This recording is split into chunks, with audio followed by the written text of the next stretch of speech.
नमस्कार विद्यार्थी मित्रांनो, मी स्वप्नील पांढरे इन्फिनिटी अकॅडमीच्या युट्यूब प्लॅटफॉर्मवरती आपलं मनस्वी स्वागत करतोय. ग्रुप सी बाबत टेलिग्राम व इतर सोशल मीडियावरती एक भन्नाट व्हायरल मेसेज होत आहे की व्हायरल होणारा मेसेज असा आहे की ग्रुप सी एकच परीक्षा नाही, मुलाखत नाही आणि थेट निवड. म्हणजे याचा अर्थ काय की एक विद्यार्थ्याच्या मनामध्ये एक संभ्रम अवस्था झाली की ऑथेंटिक सोर्स वरती हा मेसेज तर नाहीयेच, परंतु त्याबाबत कुठलं परिपत्रक देखील या ठिकाणी पाहायला मिळत नाही. आणि सोशल मीडियावरती हा मेसेज का व्हायरल होतोय, नेमकं ह्याची सत्यता काय आहे हेच जाणून घेण्यासाठी या ठिकाणी हा व्हिडिओ या ठिकाणी आपल्याला पाहायला मिळणार आहे. तर विद्यार्थी मित्रांनो बघा, त्याच्या अगोदर इन्फिनिटी अकॅडमीच्या प्लॅटफॉर्मवरती कामगार आयुक्त भरतीमध्ये निरीक्षक आणि लेखापाल लघु टंकलेखक पदाची जाहिरात आहे. त्याबाबत एक फाउंडेशन रेकॉर्डेड बॅच या ठिकाणी आपण विद्यार्थ्यांना देऊ केलेली आहे आणि यामध्ये बॅचचं दोन स्वरूपामध्ये बॅच आहे. बघा, फाउंडेशन रेकॉर्डेड बॅच आहे ती 999 रुपयाला आहे आणि जे काही ऍक्ट आहेत कायदे याची बॅच आहे ती 599 रुपयाला आहे. याकरता तुम्हाला काय करायचंय, एक या ठिकाणी दिलेला नंबर आहे 9119587191 या नंबरवरती तुम्ही कॉल करा आणि या दोन्ही बॅच बद्दल माहिती घ्या. त्यानंतर ही बॅच घेण्यासाठी इन्फिनिटी स्पर्धा परीक्षा अकॅडमीचं ऍप तुम्ही डाउनलोड करा. त्यामध्ये तुम्हाला या दोन्ही बॅच पाहायला मिळतील. बघा, फाउंडेशन रेकॉर्डेड बॅच आणि दुसरी जी आहे ती ऍक्टची बॅच आहे. तुम्हाला जर यशापर्यंत पोहोचायचं असेल तर या बॅच तुम्हाला चांगले उत्तम मार्गदर्शक ठरतील. आता आपण सगळ्यात महत्वाचं विद्यार्थी मित्रांनो, ग्रुप सी बाबत हा सगळ्यात महत्वाचा आपल्याला मेसेज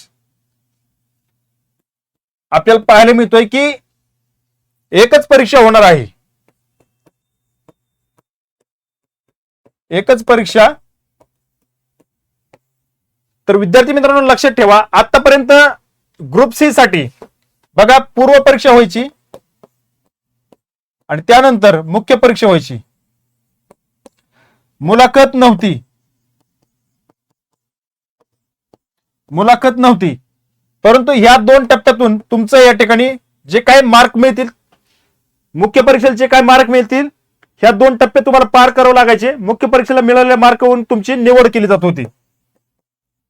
पण विद्यार्थी मित्रांनो, महाराष्ट्र लोकसेवा आयोग आपल्याला मध्यंतरी समजलं होतं की केरळ लोकसेवा आयोगाच्या धर्तीवरती अभ्यास करत आहे आणि तिथून पुढे जी काही सरळ सेवा पदभरती आहे ती महाराष्ट्र लोकसेवा आयोगामार्फत राबवण्यात येईल.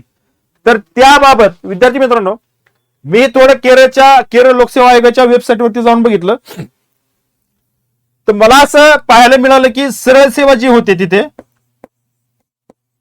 सरळ सेवा याकरता एकच पेपर होतो आणि मिळालेल्या गुणांच्या आधारे त्या ठिकाणी प्रवर्गानुसार तुमचं मेरिट लावलं जातं. असं केरळ लोकसेवा आयोगाकडे आपल्याला पाहायला मिळते. केरळच्या धर्तीवरती जर पाहिलं तर मग महाराष्ट्र लोकसेवा आयोग यावरती काय निर्णय घेतो हे आपल्याला सगळ्यात महत्वाचं अजून समजलेलं नाही. परंतु महाराष्ट्र लोकसेवा आयोग सगळ्यात जे काय बेस्ट असेल तो पर्याय या ठिकाणी आपल्याला देईल या माध्यमातून आपल्याला पाहायला मिळते. सोशल मीडियावरती जो मेसेज फिरतोय त्यामध्ये अजूनही कुठलंही तथ्य नाही. उद्या एमपीएससी कडून ज्यावेळेस परिपत्रक येईल, शुद्धीपत्रक येईल, परीक्षा योजना जाहीर होईल तेव्हा आपल्याला या गोष्टी सगळ्या क्लिअर होणार आहेत. त्यामुळं विद्यार्थ्यांनी गडबडून गोंधळून न जाता तुमचं फुल कॉन्सन्ट्रेट तुमच्या अभ्यासावरती असणं खूप गरजेचं आहे.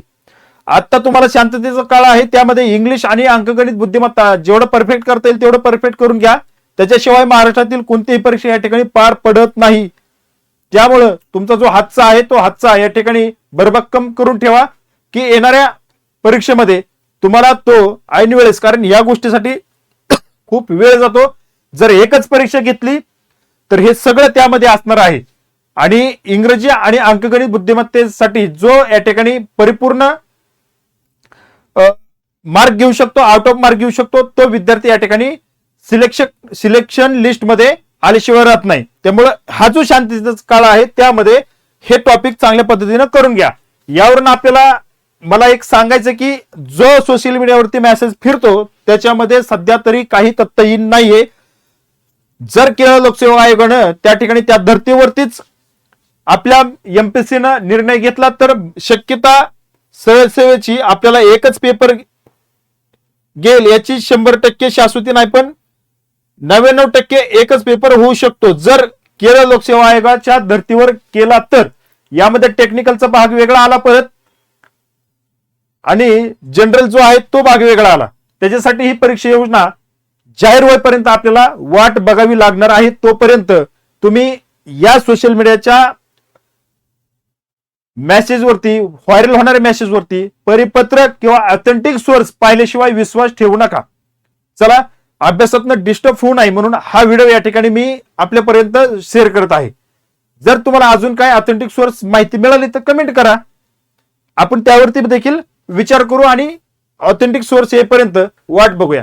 या ठिकाणी थांबतो, भेटू पुढील अपडेटमध्ये. धन्यवाद.